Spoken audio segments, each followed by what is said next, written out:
We are back with another episode of Chef's Kiss. It's me and John back on Chef's Kiss. What's up, John? What's up, buddy? How's it going, man? Dude, fantastic. Another Monday night. We're ready to record.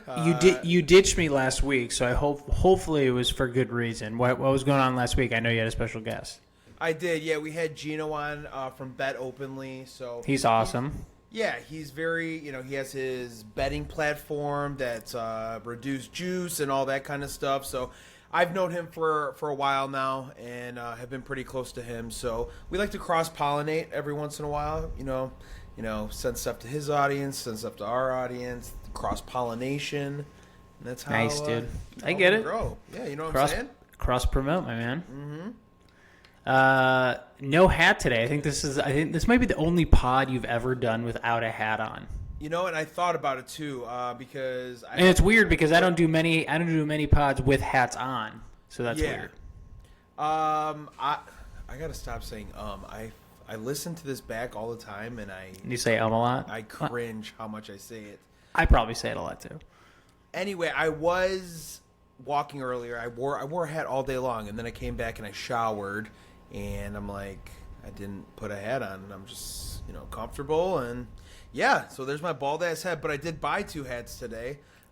Can we see them? I bought them online. Oh, okay. I'll tell you all about them. It actually goes into one of our topics later. It is like our third topic. It's our third topic. We'll bring it up there. Sweet. About my hats and stuff. So, yeah. Let's do it, man. So I was on Twitter, and this local sports dad picked the wrong ref to mess with. I want to share my screen so our audience can see it. Can I just point out, John, that it is in Fort Wayne, Indiana, and this is the most on-brand thing. Oh, my God. For Fort Wayne, Indiana. Dude, he just pile drives him. Ref has a great takedown. Kids are laughing. But let's watch it again. This is very on brand for Fort Wayne, Indiana. I used to live in Fort Wayne, Indiana when I was really young. Okay, so he misses, and this ref is like, fuck it, and just takes him down. How many cliches were there, John? Does he have bedazzled jeans on? Does he have white Oakley sunglasses, a buzz cut, huge calves? I mean, that's like the prototype. Is he wearing is that a watch or a bracelet on his right wrist? It doesn't look like a fitness tracker. Oh, man.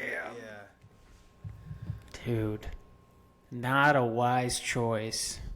Yeah, that's why we don't have referees or quality umpires, because of the parents that do this kind of crap. Yeah, dude. I mean, there's a whole...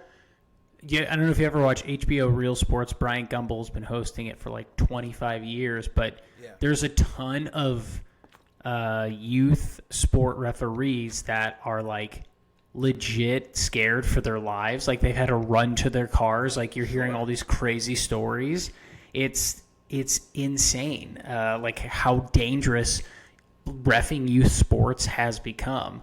Because at parents the lowest level. Because parents are fucking nuts, man. I mean, what could have been? There is no reason. You know what I mean? And so, I was going to ask, have you ever? I mean, we both grew up in the same town.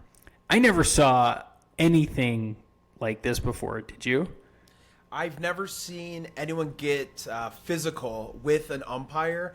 I have seen parents getting physical with other parents. Really? Yes. Yeah, Little League baseball at Knock Park. Shout out Knock Park. You know where that's at. It's like 5 minutes from here. We were in it was like majors, and we had a kid on our team. Dude, Little League majors, people are nuts. It's competitive. Yeah. We had a kid on our team, and he cried a lot. You're 13 years old. You're not supposed to be crying when you strike out. So the kid starts crying. He sounded like Herman Munster. He was crying. And then the dad, he got laughed at or something, and the dad came in, and he was like, "I'm a firefighter." And the kid's like, "My dad's going to kick your ass." And like the parents started getting into it, and they went around the dugouts, and it got like out of hand, and we were just like, "Oh my God, what's going on?" So that was the most memorable thing that came to my mind was two parents on the opposing teams. Their kids were, arguing. That's awesome, man. I'm not going to have to worry about that for me. My wife, on the other hand, I could see her getting super, super upset. Never coming to blows, but definitely saying something. And then Verbal altercation. Yeah, and then me being like, please, I really don't want to step in here. Please stop. Yeah, I'll be honest with you, though, John. A lot of the suburban parents, you can kind of get into it when they kind of almost deserve it. They're almost asking for it. Uh-huh. You've seen. I know I've Sure. seen some of these parents. Some of these parents they're smart and they're fucking assholes, man. Entitled. And they make I don't remember anything coming to blows ever, but I do remember a lot of like snide comments to the umpire, or it's like under their breath, like just loud enough so another player can hear them or someone else, like very stealth-like, but they're cunning and they're kind of assholes. I've definitely heard that for sure. Yeah, they usually drive Range Rovers and make an absorbent amount of money. Most of that, yeah. Yeah. So, not great to hang out with. Indiana for you. Glad we caught that on film. Shout out Fort Wayne, Indiana. Fort Wayne. I did live there for a brief time, but my parents don't do that, so I guess. Then my mom got a job. You remember that? No, wait. What are you talking about? What was that from? Love Guru. It was a joke that he made, and he's like, "Then my mom got a job." Oh my god!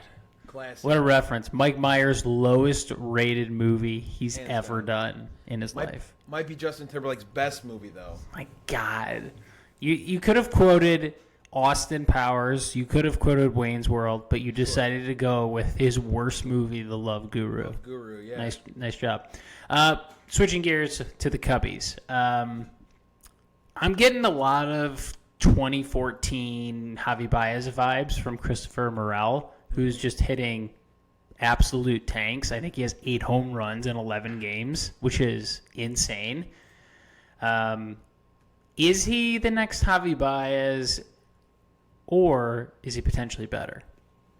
He's, I think, potentially better here, John. As a fielder, I don't know. If we're talking about Javy Baez, I don't think very highly of him. I don't think Baez produced anything, to this point at least, what Christopher Morel is doing. An OPS of 1.353.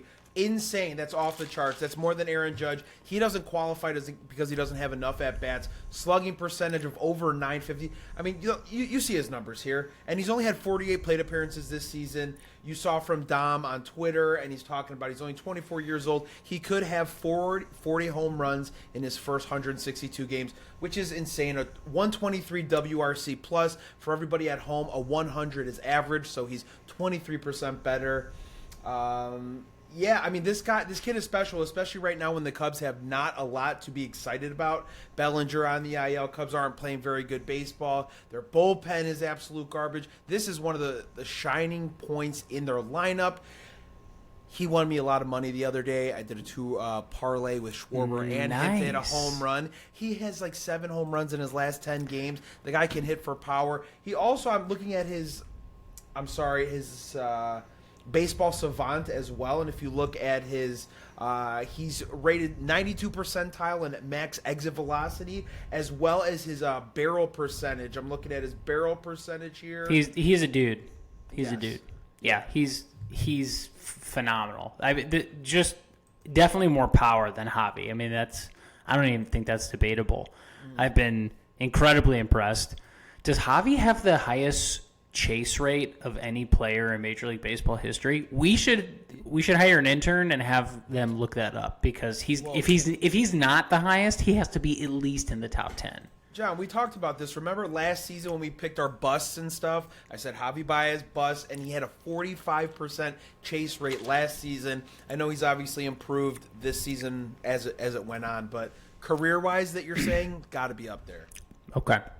So, Brooks Koepka just won the PGA Championship. We're kind of shifting into golf. I'm not very good, but I enjoy playing. I know you went golfing this weekend.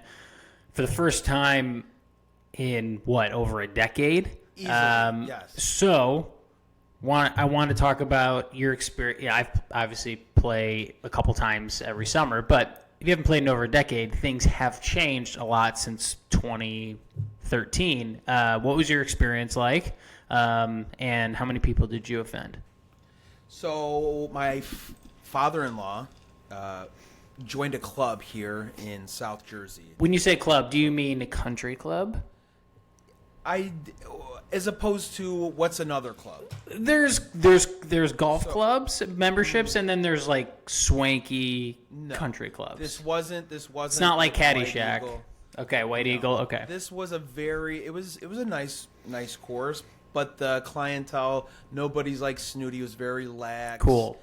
Relaxed That's nice. feel, which made me feel comfortable, especially being a guy who they don't have a driving range there. So I'm literally raw dogging this course, John. Yeah. Haven't taken a swing in 10 years or whatever, besides Top Golf when I went 4 years ago. So I'm coming How many people did you hurt or possibly kill?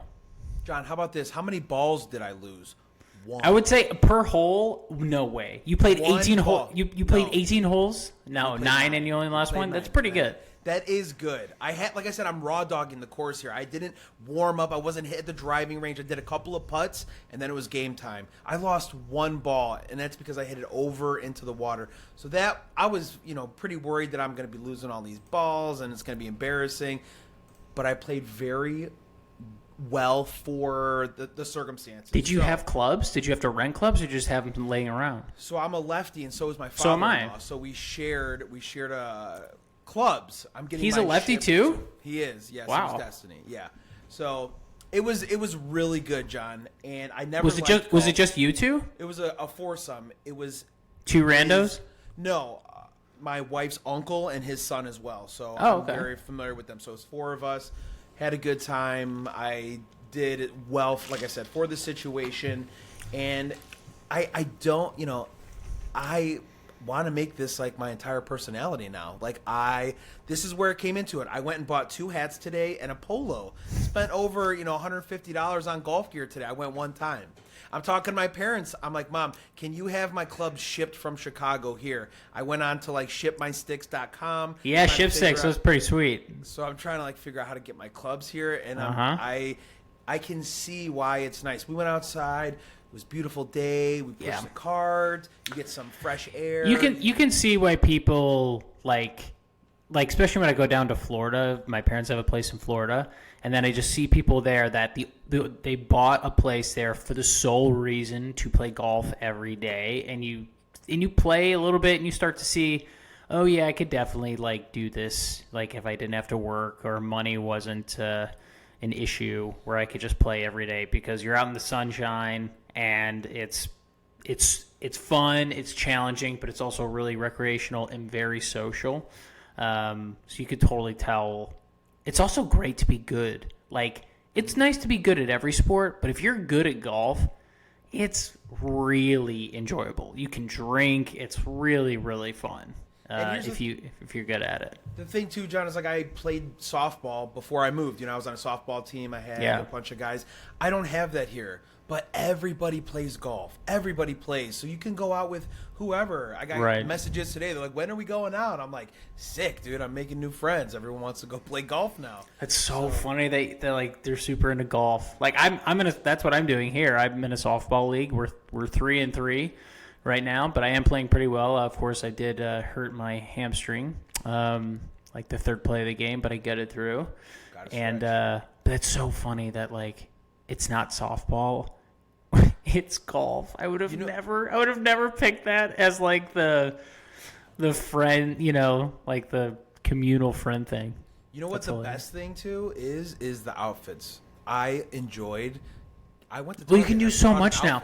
Well, now, golf has come a long way with younger players introducing different styles and colors. So, and there's a lot, and also because of the internet too. There's so many new brands out there that produce really kick-ass golf, cool stuff. So, your attire can be phenomenal, and you can go socks, shoes, shirt, short, belt.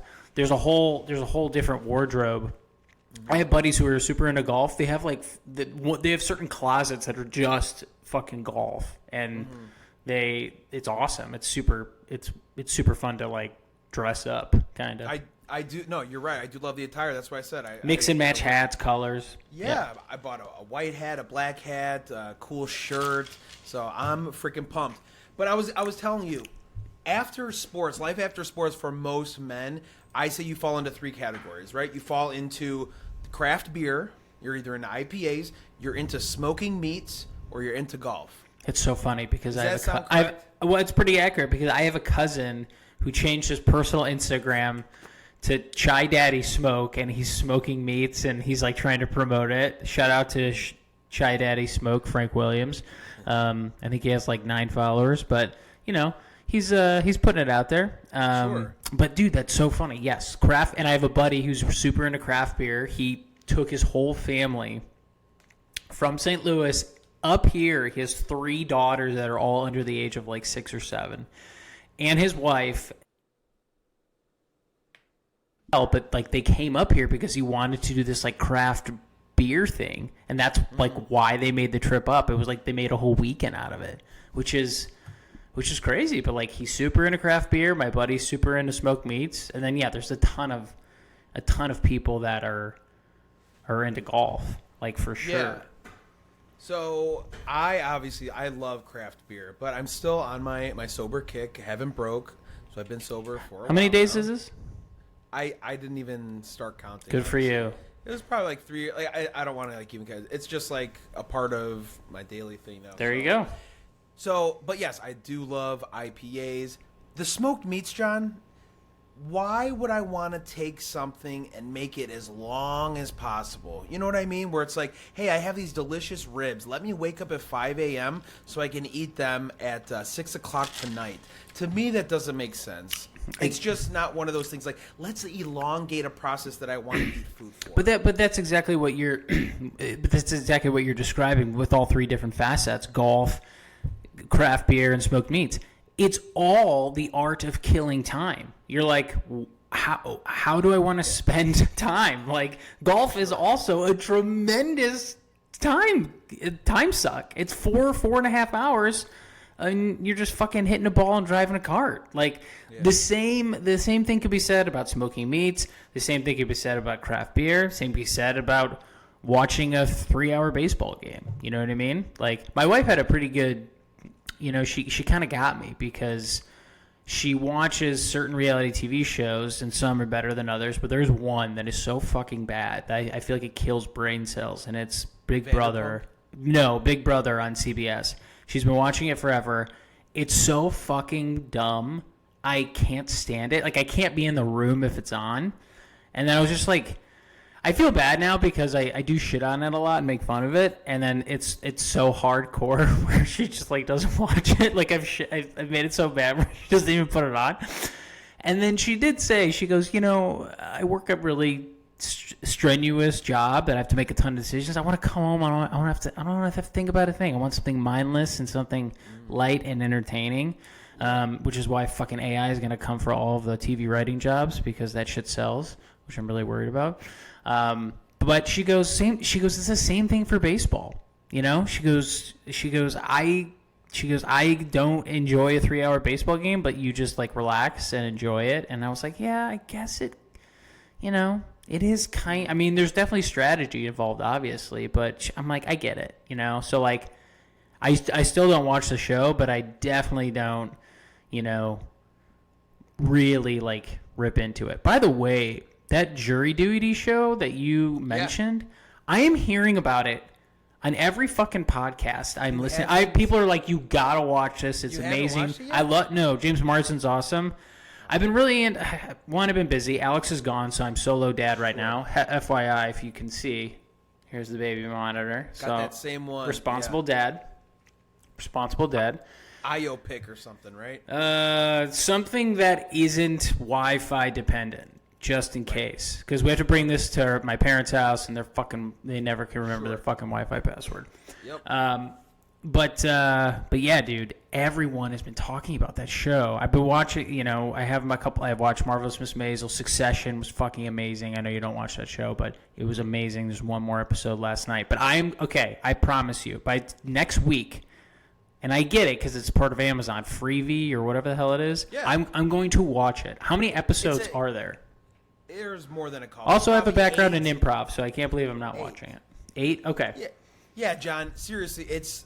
the premise of it. Okay, it's like, cool. Like a Borat almost thing. So the premise of the show, Jury Duty, is... Can you explain it, please? Everybody's in on it, John. There's no script. Got it. You just know what's going to happen today. We're going to be reading opening statements, guys, okay? And someone's going to be doing this and that, and it's like, ready, go. And they're all actors. Everyone's in on it but one guy. And this guy, Do you know who the guy is? Yes. And John, he's the nicest guy in the entire world. If I got cast for that, the show would have been over in a half hour. They put him like the weirdest situations, and he's so kind and understanding. I'd be like, get the fuck away from me, dude, or like, you're creeping me out. It would have been done, a wrap. So check it out, and then we can recap it. Gotcha. Because it's worth it. So life after sports falls in 3 categories. Do I, out of craft beer, smoking meats, and golf, I have to pick one of those 3, or can I pick my own? I mean, mine was pretty fluid. I went from the craft beers to now I'm in golf. So maybe it's you fall into one of those and you kind of slide around and give it all a shot. Well, one, I wrote a book, so I do enjoy writing. Although right now I can't muster any energy to write right now. But I would say softball would be mine too.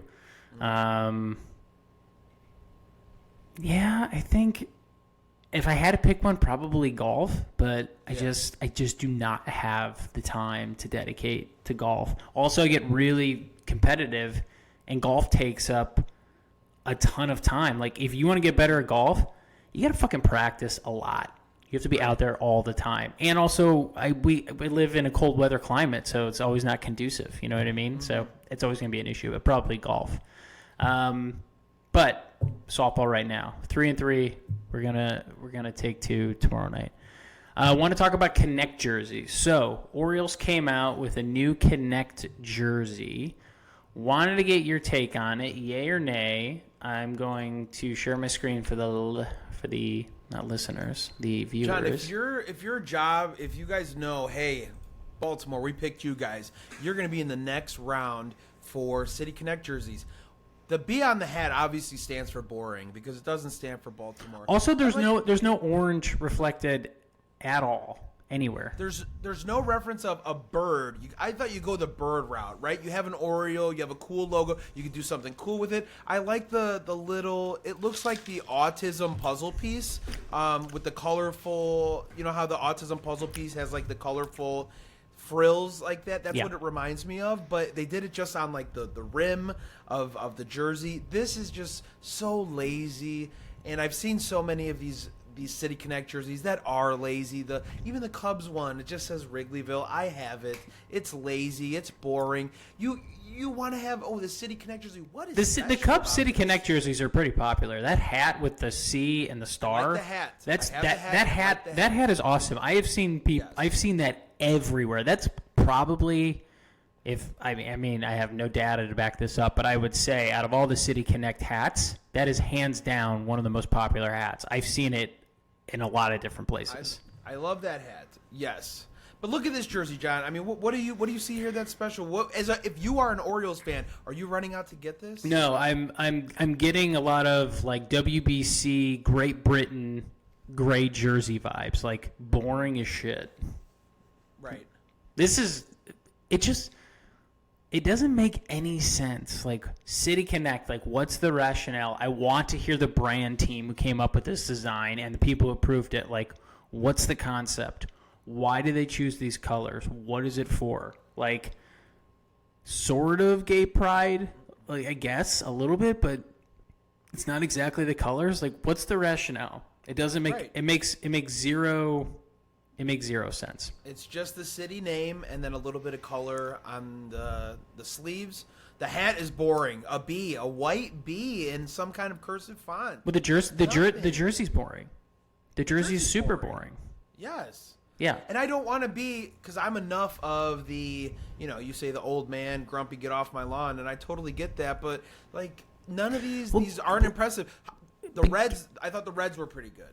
The Reds are pretty good, but give me something about Baltimore. What is something, City Connect, like you're trying to connect with the city. As a person who isn't from there, give me something that I can connect to or some signifier from Baltimore. At least the Chicago flag had the star, so like everyone is pretty familiar with the Chicago flag with like the blue stars and the so like I think that got across. But for this, I really don't know what they're doing with these multicolored like inside flat. Baltimore's a beautiful city too, John. I know a lot of people have misconception about it. I have a cousin who lives there, and I really want to go to a game at Camden Yards. It's one of my bucket list things. I met my wife there. I met my wife in Fed Hill, where she lives. She was teaching. Baltimore by the harbor, very beautiful. The stadiums there.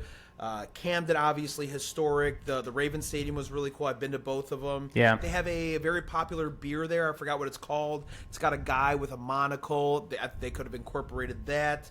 And do something with the bird, too. I mean, you got a cool orange-black bird. Swing and a miss, John, for me on this one. Agreed. It sucks. But we have not been fans of quite a bit of this Connect jerseys. I told you that the Reds one that just came out I thought was decent. Hold on. It says Cincy. Give me a second. Thought it was decent. Give me a second. Wasn't a fan of the hat. I thought the hat was kind of weird. It was like a chunky C with some stuff around it. But I thought the jersey is pretty not bad. Let's see. Worse. Give me a second. Uh-huh. All right. I just pulled it up. White Sox, I think, have the best one. That's pretty sweet. That works. This one, right? I like Cincy. it. I like it a lot. Yeah. That C is cool. The helmet is freaking sweet. Helmet's clean. That's awesome. Right? It's clean. Yeah. Yep. That's sick, dude. Cincy, and then the Jordans shoes. Mm-hmm. Yeah. That's awesome. Yeah, there's a lot you could do with them. Yeah, I like them a lot. They're pretty dope. And the socks are cool, too. Yes. Yep. Nice. Well, maybe that's what's getting people out to the ballpark, John, because Definitely. This weekend I was a part of it. I was at the Phillies-Cubs game. Probably one of the more boring games I've been to in a long time. No runs scored until the 7th inning.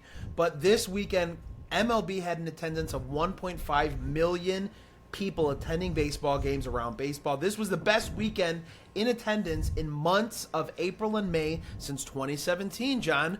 But remember, baseball is dead. Baseball is dead. Or it could be correlated to the rule changes that you absolutely hate. So do you want to give? Knew that was coming. So do you want to give some credit where credit is due? Do you think that's just by accident? How about we credit global warming to that? It was a beautiful weekend. That's why I went. The Reds are equally as bad as they were last year. What has changed? What has been the biggest change last year than this year?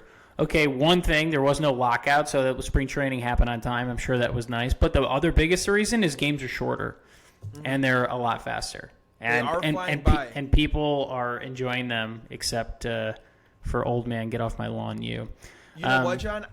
The first 5 innings of the game I went to on yesterday, did fly by. I was like, man, this game is going by quick. I didn't know if I liked it or not, but it did go by quicker. Very noticeable. Of course. So, yeah. Did you? And so, okay, so is that a tacit admission that you actually enjoy it? It was a admission to Well, you're working. Noticed. The audience. Noticed that it was I just want the audience to know who's listening that he's really trying to work through this right now. You know what, John? He's struggling.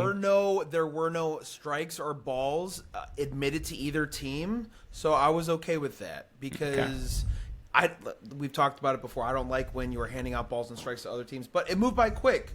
And for a boring game that was 0-0 until the 7th inning, you know what? Maybe I did appreciate it. Speaking of something that wasn't boring and I saw live, Schwarber's upper deck tank off a tie-on in the first, that hanging curveball. My God. That was on Friday. Jesus Christ. I watched it live. I was like, "Oh my God." Just forget how and he was just so chill about it. He just, as soon as he hit it, he just kind of dropped his head and it just went like in the upper deck, like he destroyed it. It leaves the ballpark incredibly. It was so fast. So fast. I remember, I don't know if Joe Buck or Smoltz was doing a game. I can't remember who was. Well, it definitely wasn't Joe Buck because he's not doing baseball anymore. But it was the play-by-play guy who was with John Smoltz, and he had hit a home run against the Padres, and it just left in like, it was just like a fucking rocket out of there. Like Joe Davis it was. And he was just like amazed. I don't think he had ever called a Schwarber game yet. And he was like, that was like, he goes, that was like the fastest ball I've ever seen, like leave a park, like into the second deck. Bryson Stott hit a home run. Dude, that guy's really good. I heard these two idiots from Philly behind me. They're like, oh my God, that had quite the trajectory. And he goes, trajectory? The other guy's like, trajectory. He goes, trajectory? Trajectory. They were trying to like work it out. Just like two idiots. Trajectory? Trajectory? Yeah. Idiot. Protractors, trajectory. Exactly. Yeah. Yeah, a bunch of idiots behind me. They were obnoxious. I understand why. Okay, I know that this is the last thing I'll say because I know we got to wrap quick. So last Sunday night baseball, the Red Sox mic'd up Tristan Casas, their first baseman. Can we stop miking up players that are boring? It is bad marketing, okay? I don't care how good the player is. Pick a player that's interesting, funny, a good storyteller. Stop picking rando. Like, I don't, like, the novelty of someone mic'd up has worn off. Like, I'm over it. Like, okay, we're miking up infielders, we're miking up outfielders. Like, okay, fine. Like, mic up someone who's interesting. It could be a fucking bench coach. I don't want to see any more boring people mic'd up saying absolutely nothing. I want entertainment. And if you can't do it, then just don't do it. It's driving me crazy. That was on Mother's Day. And, John, that wasn't even the worst thing that happened. How about the question that was asked? On Mother's Day, Tristan Casas' mother has died years ago. And then they asked him, Tristan, your mother is dead. What does Mother's Day mean to you? In so many words. They say she passed away. What is Mother's Day? What are you doing? Why are we asking a player on the field whose mother passed away? He says, you and your brother lost your mother. She died several years ago. What does Mother's Day mean to you? What the fuck are you talking about? And the 2-1 pitch, yeah, it's so tone deaf and it's so forced. And that's what MLB marketing feels like. It's so fucking force fed down your throat. Like, we want to, like, okay, we picked him because his mother died. Like, dude, as an audience member, you're like, oh my God, like, right? What? Like, and he doesn't want to. That should have been a pre-interview, pre-game, like on a one-on-one with Eduardo Perez or Carl Ravitch talking about it. Like, that's different. That's appropriate. That's way more appropriate than to be like, all right, let's mic up Tristan Casas on Mother's Day so we can talk about his dead mom while he's fielding first base. Like, what do you got? Who's making these decisions? They're so tone deaf. They do not make any sense. And I just pick any. It doesn't have. It could be a bench coach. Like. Those guys would be the funniest, by the way. Yeah, like, dude, I listened to a podcast. Joe Madden has a podcast with Tom Verducci, and they had Mike Borzello, who's the bench coach with the Cubs. You said Joe Madden and Tom Verducci have a podcast? Yeah, it's called Cup of Joe. It's awesome. You don't listen to it?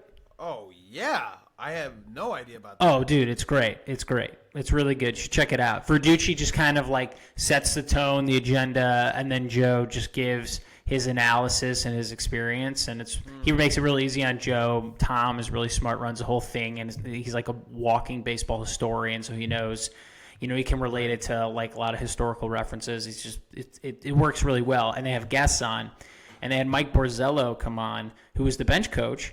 And he was like, dude, he revolutionized like how a pitcher prepares and scouting reports and meshing analytics with gut feel. And it It was fantastic, and how every player's different, and how certain players want certain information, and players want a ton of information, and players don't want anything. You know, you talk about Luis Robert right now. Like Luis Robert wanted less information, and he's hitting the cover off the ball. Clear your head. But again, you have to know the players, and you have to know those type of reports.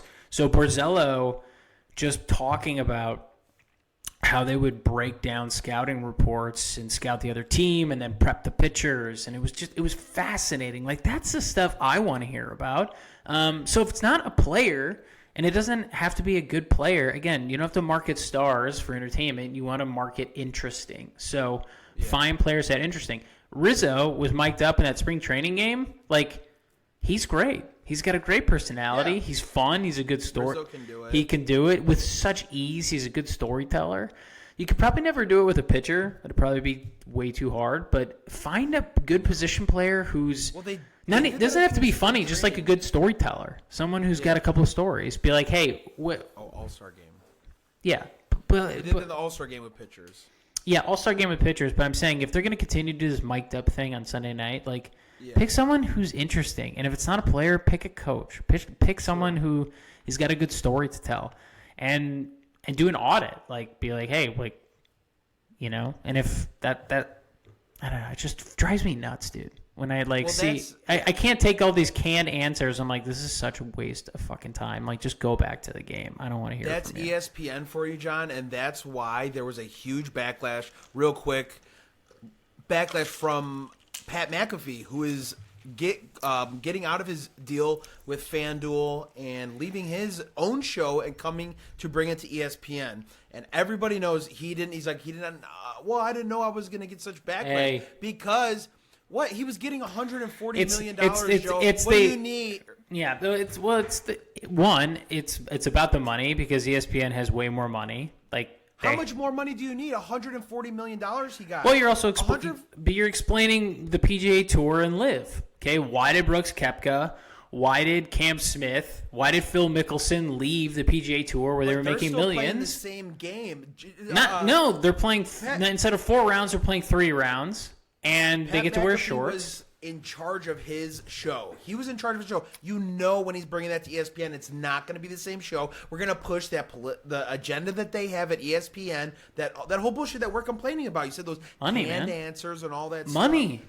But it's not going to be the same product. Money. And that's why everybody was upset. Yeah, of course. I totally get it. It's not gonna be the same show. It's the same thing with Stephen Colbert. Stephen Colbert on Comedy Central doing the Colbert Report was fucking amazing. And the risks and the balls that him and his writers took. Like, you go back and watch some of those episodes, 2012, 13, 14. They're incredible. They're hilarious. The interviews are awesome. He's just taking shots. He doesn't care. He's on fucking Comedy Central. He goes to CBS. It's a different show. It's not as good. I don't watch him anymore. When you're coming on after Dave Chappelle, it's a little different. It's a different show. It's a different show. And the thing is like, he knew that. He was like, this is where I am in life. Like, I've done that show. I want to take over for David Letterman. I'm going to take over the Tonight Show on CBS. And that's what he did. He can do a show from that Sullivan Theater, and he's happy. You know, as long as you're happy, like, who cares? Like, McAfee, it's not going to be the same show. He wants to go mainstream. He wants the money.